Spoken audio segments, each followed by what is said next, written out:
Hello and welcome back to Panel Chewing's Pick of the Week, episode 86. If the introduction sounds strange again, it's because Mike is not with us this week. He has some from family and he's visiting with and having a great time. And he's way too cool for us. So I am here with Jarrod. Jarrod, how are you doing? Good, Steve. Thanks. I know Mike has the questions prepared for us every week. He spoils us with his preparation. But we were just talking about this week, spoiler alert, I don't have a pick of the week. And I believe you went 1 week without one too, if I'm... That was last week, indeed. Yeah. When we were also missing Mike, so there's a pattern here. There is a pattern, yeah. So what is your criteria for your pick? What do you take into account when you make your selection? Nothing too deep. I just gotta like it a lot. And if it's a case where I have, like this week, I read a lot of good stuff. I a pretty banger week, and but then it comes down to what really stood out to me above and beyond what could be considered just a good comic. What about it elevated it to something that's whether it's just that's something subtle that really has a solid theme and really comes across as a good story. And sometimes you have a week where you may only have one decent comic, and you pick it, and and it makes things easy for you. But on a week like this, I really had to think about it. But my pick this week, I think, is a special book. And that doesn't happen that often. We have a special book like this. Yeah, I agree. So for me, I think sometimes I'll read my stack and then I'll kind of give it a day or two just to kind of let it marinate. And the ones that usually I keep thinking about are the ones that I pick, or the ones that kind of stick with me. Sure. And kind of the ones that have a lasting impression, more than just, I read it, I enjoy it, and move on, which is fine, but try to make the pick a little bit, make something that kind of sets it over the edge to be the best of the week. And this week I had some ones that were fine, but I didn't have any that really kind of stuck with me. They were all pretty forgettable. So, yeah.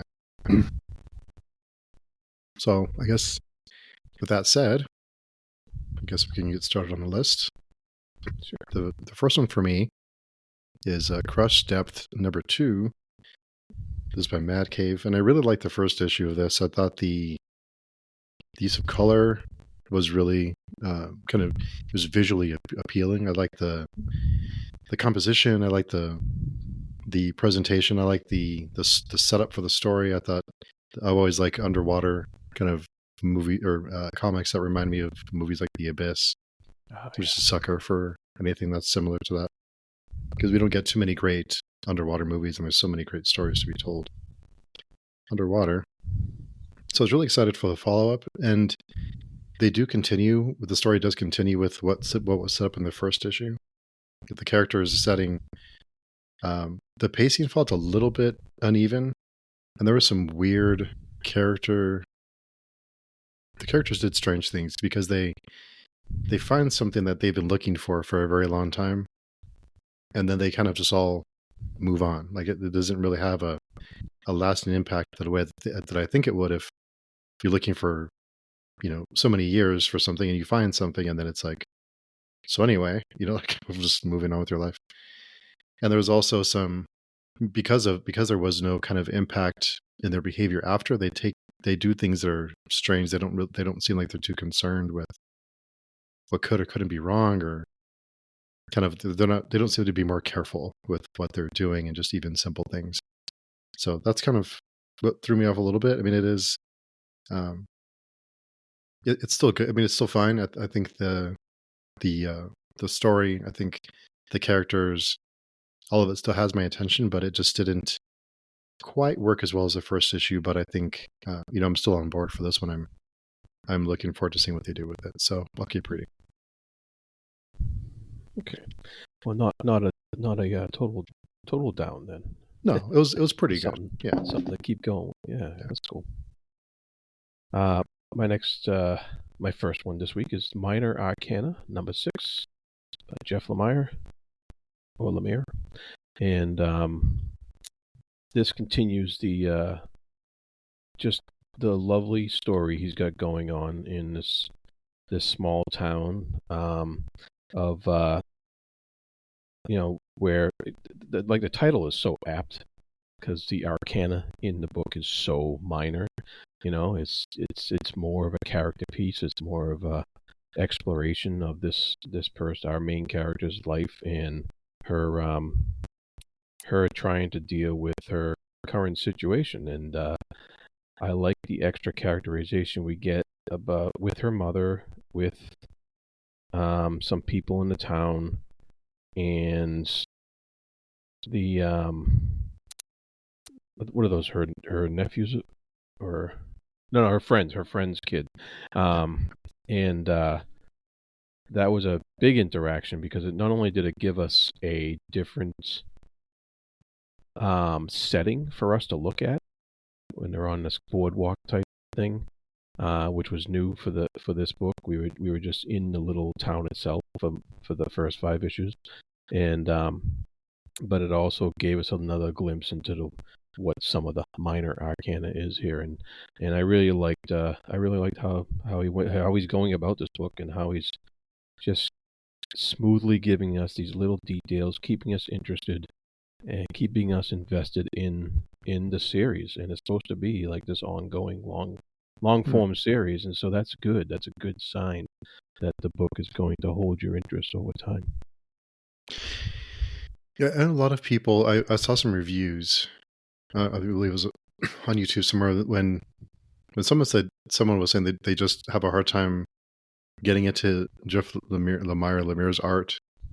And I think looking back, I think it took me a little bit for it to grow on me, but I think him writing and drawing the book, it just really, I mean, when there's one person doing both, it doesn't always work. But for him, I think he does a really great job in having the art complement the story. Yeah, he's not the best fine artist in the world, but he knows panels, he knows layout, he knows how to keep your eye moving from one to the next, and he knows, just draftsmanship of a comic book. It's not gonna blow you away, with its fine line work or anything like that. It's but he is an expert cartoonist, and he's for what he does. Yeah. So the next one for me was one that I was already on the fence with after the first issue, which is Dark Pyramid. This is the second issue by Mad Cave.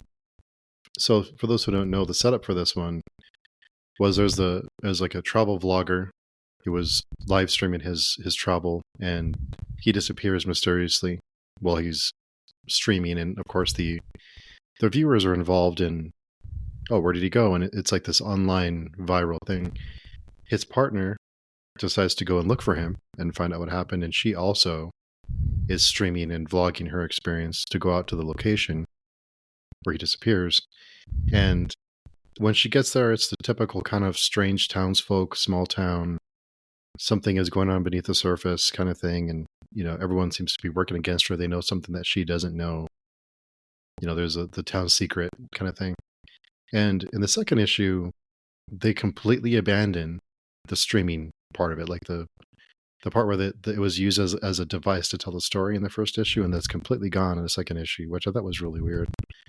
And without that, not that I missed it, not that I thought it needed it, but it just seemed strange to completely abandon it so quickly.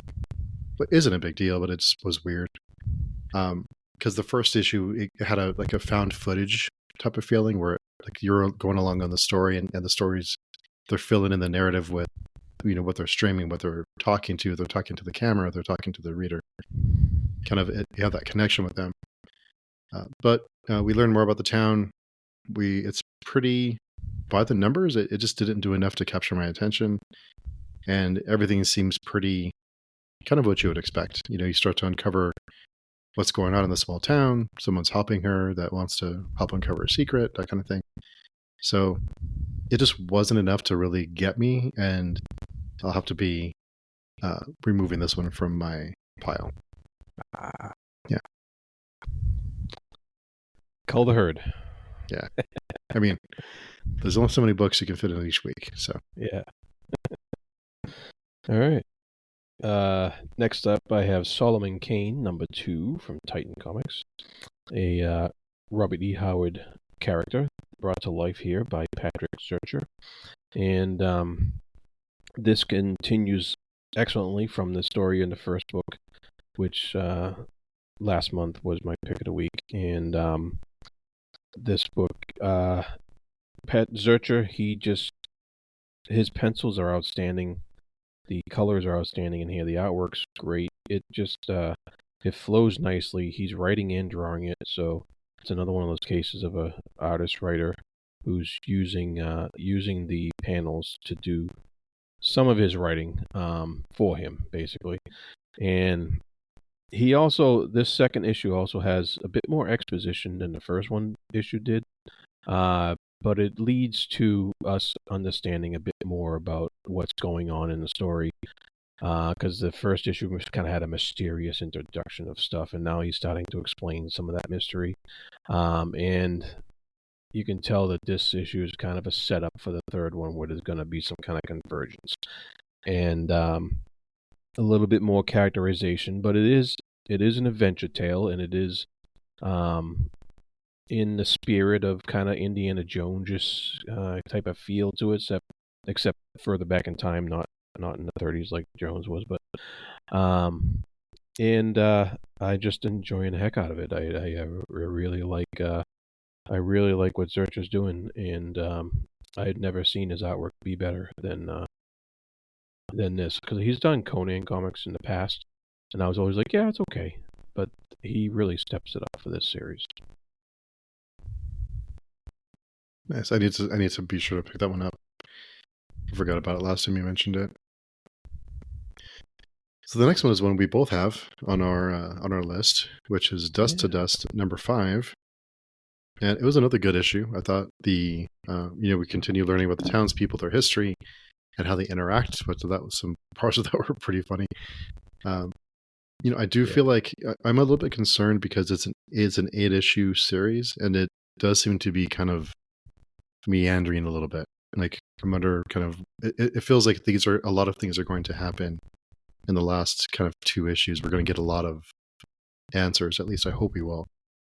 In the last couple of issues, I feel like it'll start moving faster. I know it's something I mentioned. I know it's one of the things I'm kind of strange about. One of my kind of things that bother me. But am I the only one who saw Kate Blanchett in Julia Stiles? Was it Julia Stiles? Yeah. Yeah. It's the photo referencing. Sometimes you can't notice, but there's some panels that that's Kate Blanchett. Yeah. Kind of I know some people don't notice or don't really care, but it's one of those things that, well, I know that person. It feels like they're playing a part in a comic instead of being an individual character, which isn't a huge deal, but one of those things. But what did you think about this one? Yeah, you just got to think of it like a movie. Yeah.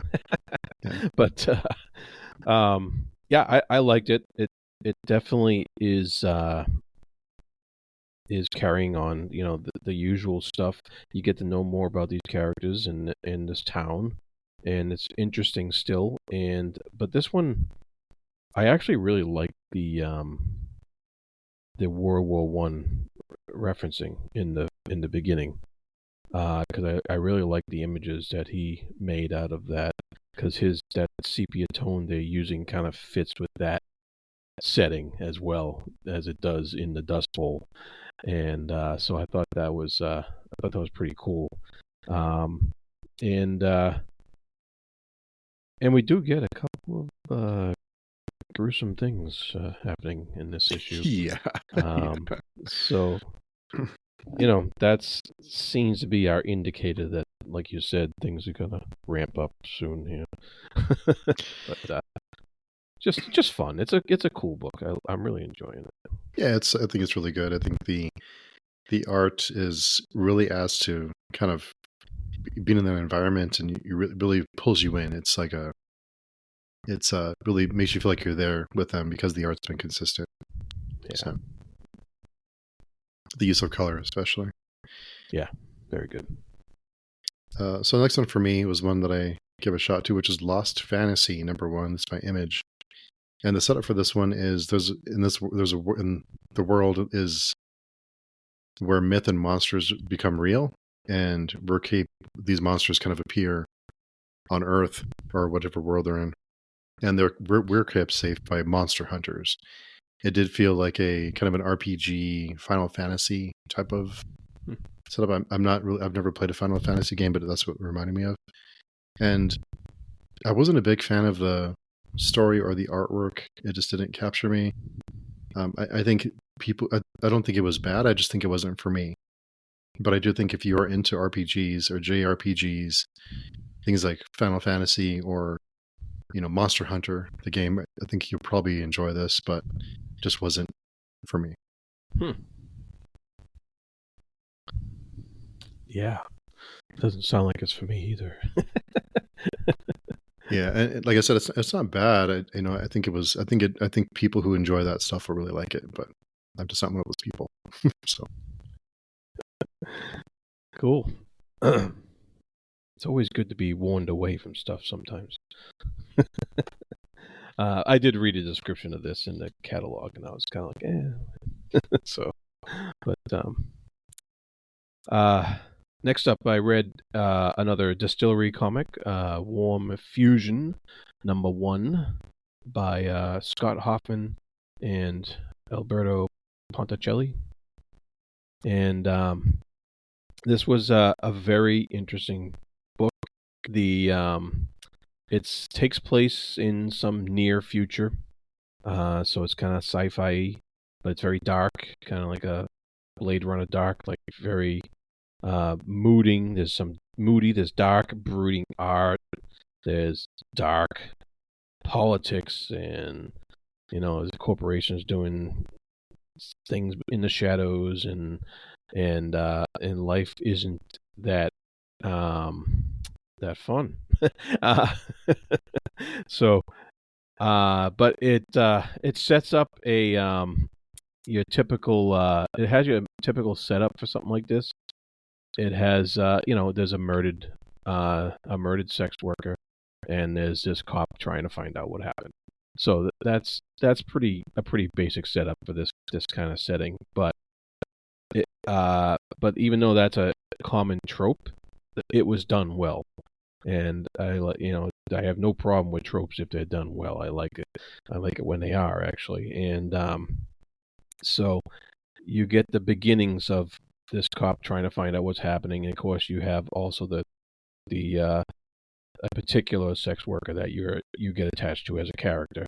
And so it was pretty neat. They have just like little hints of sci-fi stuff, future tech stuff, but nothing like huge or in your face or anything like that. It's just it's a future that's somewhere in the not too distant future.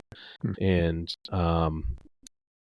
it talks about this pre-Caldwell world, and I'm not sure what that means. I don't know if it's a important politician who changed policies and messed up the world or something like that. But whatever that was, whatever that event was, I'm hoping they explain that in future issues. But whatever that was, you can tell that it changed life for the worse for a lot of people. And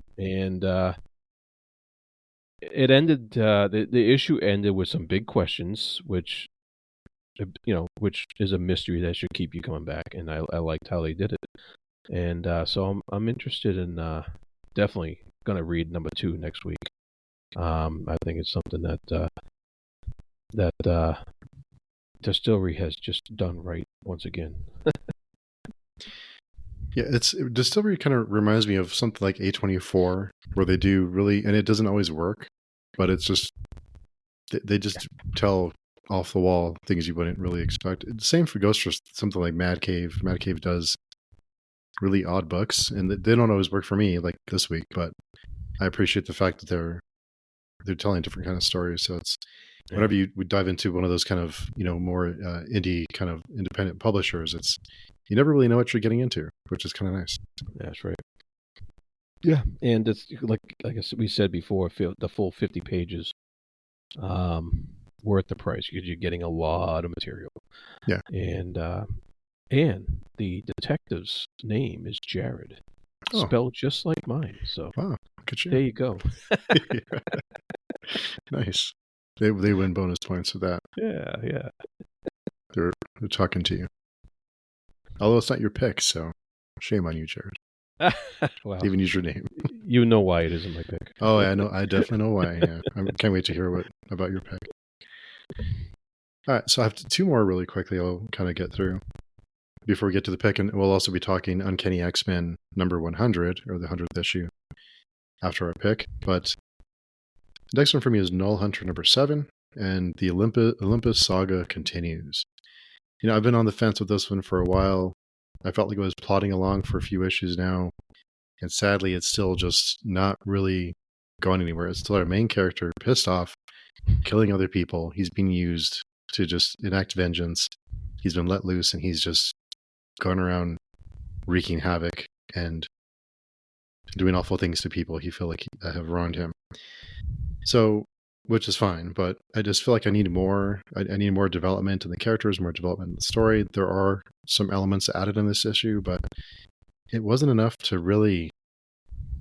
It just wasn't enough for me to come back and be excited for the next issue. I just don't feel like it's going anywhere. I just feel like I need more because this has been the same thing for like 5 issues now, and I just it's just I need something else to sink my teeth into. We need to move things along, and maybe they are close to the Olympus saga. Maybe they're close to the Hercules retelling that they're doing, but I don't know. I just sadly I just can't continue on that one, which is a shame because I had high hopes for it. But as with anything that we talk about that we aren't big fans of, if you enjoy it, then we're happy for you and continue reading. Yeah. The last one before we get into Jarrod's pick is The Slasher's Apprentice, number 1. This is by Mad Cave. This is a tale about a true crime podcaster who has a dark history, and the lines become blurred on their history and their hobby and what they want to do. And I'm not a big fan of slashers. I've never really been a big fan of the slasher genre, but I wanted to give it a shot. I really like the artwork. I think the artwork's really solid. I think the story is interesting. I think it's a cool setup. I think it's kind of a fun exploration of, how you kind of, if you're a victim of something, you can become that thing. Like if you experience something negative, then you become kind of what's wronged you in some way, because that's hardwired into your brain after these really traumatic events. So I think that's what they're kind of going for, and I appreciate that. But I just, even with the art, it's really clean, bold lines, really good composition. It wasn't it wasn't bad. It's just not for me. So 2 of them this week that were not bad, not my cup of tea. So, which is fine. And I've seen a lot of great reviews for The Slasher's Apprentice, and I'm glad it's finding an audience, but it's just, like I said, not my, didn't pull my trigger, so it happens. There you go. Well, speaking of pulling triggers, the pick of the week. Good segue there. For me is the same one that Steve had last week, and that was Assorted Crisis Events number 2. And this issue is really a I mean, I don't know, maybe I'm just high off of it right now, but I wanted to call it like a modern day comic book masterpiece because it is told so well. It is so unique in what it's doing with the storytelling and the colors and how they're like, even the side of the book, the pages look red. It's it was told with such subtlety. The juxtaposition of one image on the bottom of a page to another image on the top of the next page were so relevant and so uh, powerful in how they displayed the images compared to each other.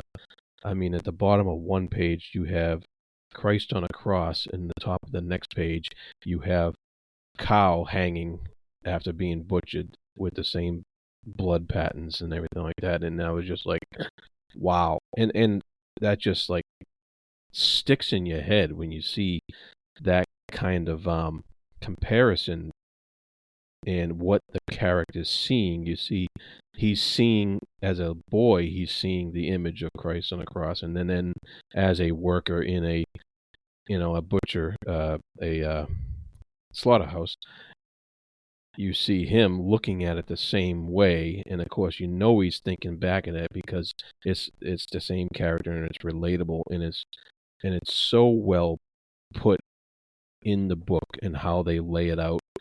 And they do that on almost every page. Every transition, they do that. They're talking about one thing in one aspect of this guy's life, and they move on to another aspect of the guy's life, and they have just that similar theme carrying from one page to the next, and it's just juxtaposed with these alternating images, and so well done. This reminded me, like the writing in here reminded me of Alan Moore quite a bit at some of his best, and I just really was entranced by it. Steve, I know you gave it a great review last week, but you didn't even prepare me for how good this was. Even with that good review, like it's really good, and it's self-contained. Like this is. You can pick this issue up and read it you don't need the first one to read, and the first one was great too, but you didn't need it to read this one at all. And all you need to know is, like, even when the crisis event happens in the book, it still keeps that same theme going from page to page and relating one thing to the next. And just this theme, about always wanting to be safe with your mother or with whoever, and it's just riveting. This is like probably one of the best books I've read all year. It's just really good stuff. Yeah, I think what makes it special too is that with the setup of the story, because it's such an intriguing setup anyway, with the assorted crisis, with the crises that happen and how people kind of live their lives around the crisis. They could have focused on that, but instead they go for this deeply personal, emotional story and use the crisis event to tell the story, but it's not the focal point. But they use it in a way to tell such a compelling and just heart-wrenching story. Everyone can relate to it in some way. Everyone can relate to it somehow. And it was one of those books that when I finished it, I put it down and I thought, wow. I need a minute, because it really pulled my heartstrings. Yeah, it does. It really does. And it's like, when you have a comic that has a dinosaur on the cover, you wouldn't think it'd be something pulling at your heartstrings like that. It just wouldn't enter your mind that this is going to be one of the most compelling stories you read. And Now, there's so many different themes you can kind of pull out of it with, like you said, just with family, with history repeating itself, with kind of where we are on the food chain, because what is a predator becomes prey. Religion. There's just so many different things that they do in 30 pages or so. Yeah, and it's just masterful work, and I don't say that very often. But wow, this is one of those ones that will really stick with you. Yeah, no, you're right. You're right, and you don't say that often about comics. Usually they're popcorn entertainment for a lot of the times, and this one goes above and beyond. And it's I just hope it gets recognition it deserves. Put up by Image, so at least they're a semi big publisher. Not super big, but like Marvel or DC, but still. I hope these guys get their recognition and win some awards or something, because damn, it's worth it. Yeah, really, really good issue. Yeah, I really surprised me. I was expecting something similar to the first issue. And I was a little bit disappointed to know that the first issue was kind of a contained story and we're moving on to something else. But wow, if they could, I mean, I guess the bar is set. So Yeah, I mean, it's a high bar. So, but yeah, really, really great. Yeah, really great book. Even the cover for the next issue next month has some very interesting implications, and it even has like a little burning globe on the bottom, and so I wonder what that means. So we'll see if they can keep it up. Yeah, really good, really good stuff. There was a review I saw online that said that mentioned something like the book that made me become a vegetarian. So I get it. Yeah, trigger warning. It is pretty bloody. Yeah. Yeah, I mean, can't argue with that one. Yeah, I'm really, not having to pick this week. I was thinking, I was writing my thoughts on each book down, and I thought, man, I really miss Sacrificers, because usually it was like, oh yeah, really miss that book. Yeah, but so I guess we'll go into Uncanny X-Men. For those of you who aren't familiar, we wanted to find a series or kind of a classic run of a book that we could all read together for free. It didn't require any kind of financial investment. So we searched on Hoopla and on Libby, and we found the Uncanny X-Men run by Chris Claremont was available for all of us, and we're all over the country. So we chose that as a way to read a couple of issues a week and discuss it on the podcast. So you can read along with us and kind of know what we're reading week to week, and come and have a kind of a semi discussion with us. But this week we read issue 100, and so what were your thoughts on issue 100? It wasn't as long as I thought it was going to be. I thought it was going to be a extra size or something like that. But it was a good place to stop, though, I think. Yeah, I mean, it did leave on a kind of a cliffhanger, but it was a good place to stop because I think we've read it before and we kind of know what's going to come, Yes. Because of course, Jean Grey basically sacrifices herself to save the X-Men, to get them back to planet Earth. I didn't realize that happened this early in the run. Me either. So I was like, oh wow, this is happening already. Yeah. And so that's like the big thing about this issue. This issue is, probably a collector's item just for that aspect of it right there. This is the one where Jean Grey, Marvel Girl, I guess, sacrifices herself to save the X-Men, and we know, you see the cover for the next issue. You see her, you see Phoenix Rising and stuff like that. So we know that's coming. And the old, I thought the X Sentinels thing was a little silly. Yeah. But it led to, them basically ripping apart this whole space station and lots of chaos and battle and stuff. Most of the issue was just a fight between these two things. Yeah, I feel like we're learning new things about Wolverine every issue or so, with him smelling the Sentinels and knowing that that's not really them, and kind of ripping into the robots. It's really neat to go back and look and see how his character developed even early on in this run. Sure, yeah. And but when I got to the end of the issue and I saw the cover for the next one, I thought, oh wow, like I didn't realize it was that soon.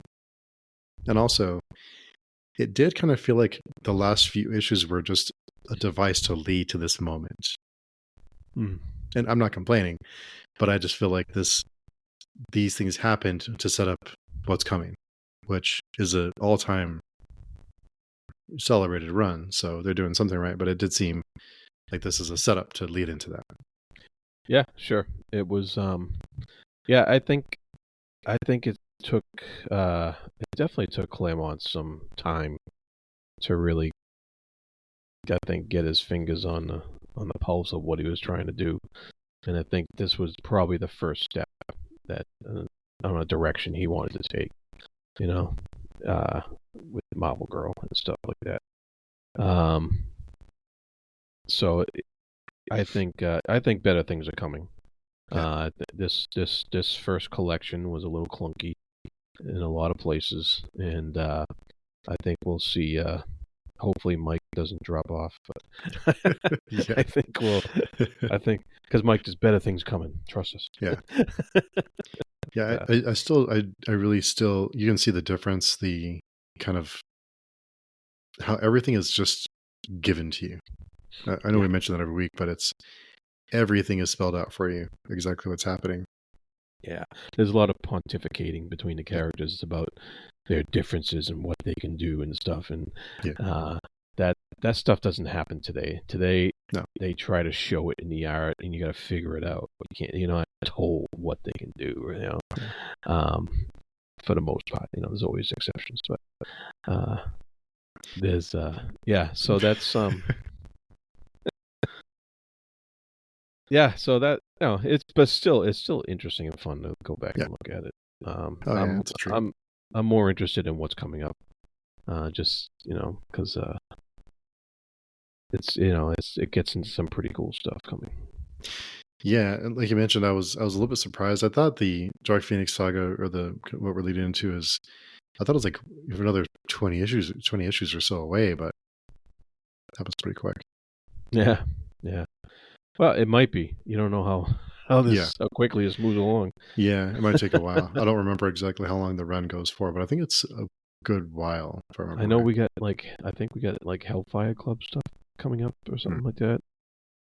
But I don't remember how soon it comes or what order, or um, we'll see. But yeah, there was one thing I wanted to ask. I can't remember, but oh yeah, when I originally read these stories, I read them in the classic X-Men reprints, Me too. and those had a little extra story in the back of them It did, yeah. that were really neat sometimes, and where they were actually sometimes a little better than some of these issues. Yeah. Because they were news stories, that were just adding on information, to the old ones. And so I wonder where those are. Like, where are those collected? I'm just curious. I don't know. I might still have them somewhere. I know I used to get them in the mail. These always come smashed and destroyed by the time they got into the mailbox. But yeah, I read the classic run too Yeah. later. Yeah. Great stuff. Yeah. Though. Cool stuff. Yeah. Are we doing 2 issues next week? Or Yeah, for the yeah, next, sure, we can do 2. For the next, it's the next collection or whatever. It's like a 101 to 100 something. Yeah, so anybody listening who's reading along with us, we'll do issues 101 and 102 for next week and see where this takes us. I wonder why Marvel or DC don't do more of that, like reprint, like classic runs like that, and give it a different label, like Oh yeah.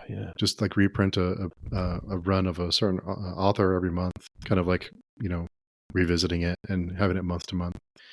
I guess now it's different because there's so many trades that are available. Yeah, but right. They just go right still, to the trade. it might be too expensive to do it every month. Not really worth it. But I remember back when I was reading, I thought it was the coolest thing. So yeah, and I love the backup stories, so that was great. Yeah. Well, sounds like you had a great week. I did. Great It's reading awesome. week, yeah. Awesome books. Yeah, last week I had a really great week, and then this week was just kind of okay. But those weeks happen. Nothing terrible. But I think that does it for us on issue number 86. Is it 86? Wow, 86. I think that's what you said. Yeah. Yeah. Oh, jeez. So Jarrod, where can people find you? You can find me at the Fantasy Thinker YouTube channel. You can find me on Speculation Podcast. And you can find me on our Oscar Project podcast as well. Yes. Looking forward to Patton. I haven't started it yet. I need to get on that. It'll probably take me a few days. But yeah, you can find us on Page Chewing. We have some forums you can join to come and chat with us. Let us know if you have any feedback or any suggestions for us. We'll probably be looking into the next kind of classic run here in a month or two on that's available on Libby or on Libby or what's the other one? Jeez. Hoopla. So if you have any suggestions or anything that you enjoy that you'd like to discuss with us, let us know. There's also a link in the description to send us a message directly and let us know if you have any thoughts or suggestions, or tell us how wrong we are about things we do or don't enjoy. That's always fun. So until next week, hope you all have a fantastic week, and we hope you find your pick of the week. We'll talk to you soon.